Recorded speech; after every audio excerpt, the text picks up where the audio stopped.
This is the Federal District of Mexico, more generally known as Mexico City, capital of the country which bears its name, and one of the largest and most modern cities in Latin America, where almost 2 million inhabitants have dedicated their way of life to the democratic cause of freedom and independence. Since the arrival of the Spanish conquistadores over 4 centuries ago, Mexico City has undergone a series of thrilling transitions, appropriately commemorated by her impressive monuments, one of the foremost of which is the Monument to Mexican Independence, representing the heroic struggle that was begun by Father Hidalgo in 1810 and consummated by his successors in 1821. In an exclusive residential district where the Washington Apartments once housed the American Embassy, there stands a monument which symbolizes the great bond of friendship that now exists between Mexico and the United States. The George Washington Monument, presented by the American colony to the Mexican people on the 100th anniversary of their struggle for independence from Spain. One of the most conspicuous of the many monuments that serve as milestones in the history of Mexico is the one to Benito Juarez, who liberated his country from the yoke of French domination and inaugurated the first real progress toward a true Republican rule. Born of Indian parents in 1806, he overcame the obstacles of poverty and obtained an education which qualified him as a brilliant lawyer, statesman, and leader of his country. This impressive monument commemorates the Mexican Revolution, which produced a new constitution in 1917 under the leadership of the late President Carranza, whose mortal remains are being transferred on this occasion from a civil cemetery to an honored crypt under the monument. Attending the impressive ceremony is General Avila Camacho, popular president of Mexico, now serving the people, rich and poor alike, in the spirit of true democracy. The magnificent Palace of Fine Arts stands as a monument to all the people of Mexico, for it symbolizes their undying appreciation for the finer arts.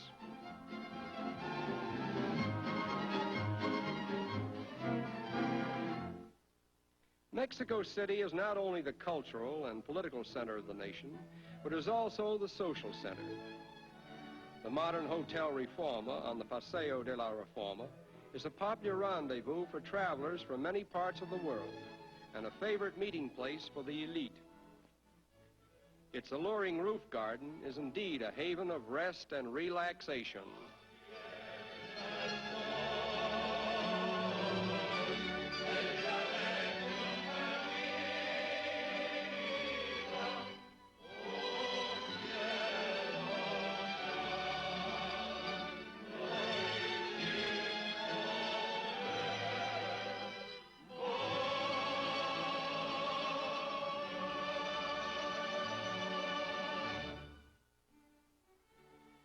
Foreign enterprise has helped considerably in the modernizing of Mexico City, and the offices of the Metro-Goldwyn-Mayer Company are typical of many American firms that enjoy the privileges of doing business side by side with their Mexican neighbors. The policy for closer relations between the two countries has naturally developed trade increases in all branches of business, and over 75% of Mexico's total exports are now sold to her northern neighbors. The internationally famous Sanborns restaurant, established over 40 years ago by 2 industrious young brothers from California, is closely identified with the progress and prosperity of Mexico City. But aside from modern development, the Federal District of Mexico has not lost the charm of its yesterdays, when Spanish viceroys held forth in the old palace of the viceroys, which is now the National Palace, and romantic senors and senoritas paraded through this plaza en route to the cathedral, built over the ruins of the old Aztec temple that was destroyed by Cortez more than 4 centuries ago. Ideally situated upon a hill overlooking the city stands the historic castle of Chapultepec, also built upon the site of an ancient Aztec palace. It has been the official residence of the presidents of Mexico since it once served as the royal abode of the Empress Carlotta and her unfortunate husband, Maximilian, during his turbulent reign as the Emperor of Mexico by appointment of Napoleon III. Diverting our attention from the dramatic history of Chapultepec Castle, we were amused with a little sideshow staged by an odd trio of friendly enemies.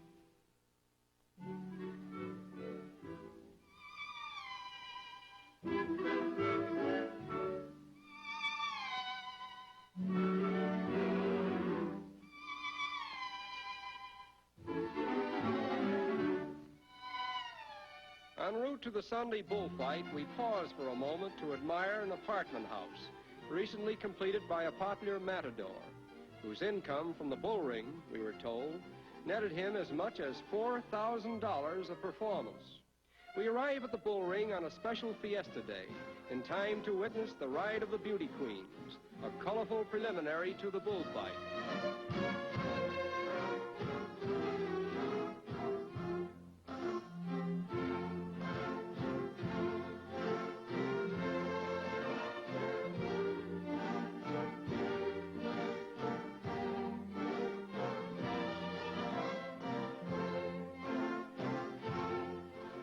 This arena will seat over 30,000 spectators, and it is one of the largest of its kind in the world. Bullfighting is the national sport of Mexico, and is by far more popular than any other sport which the country has to offer. The history of bullfighting dates back before 1567, when the spectacle was introduced into Mexico by the early Spanish colonists. In the mind of the average bullfight enthusiast, a bull comes into the ring to kill, and he gets killed. And this reasoning apparently condones what might otherwise appear objectionable.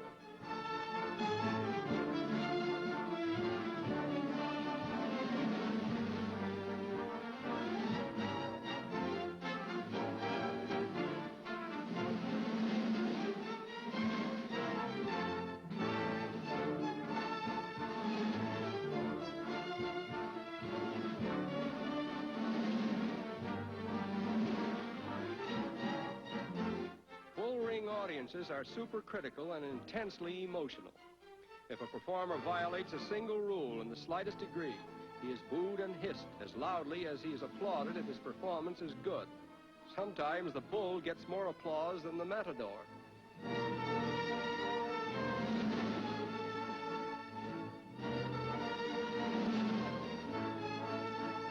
In spite of its popularity, however, the bullfighting season is a brief one, and increasing patronage is now being given to the more international sports, such as baseball, tennis, football, and polo.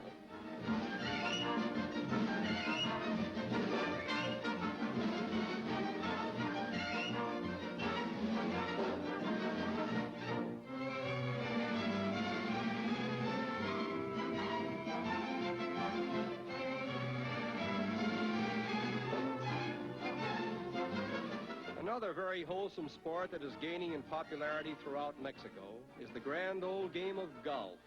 And some idea of its clubhouse pretentiousness is illustrated by this view of the Mexico City Country Club.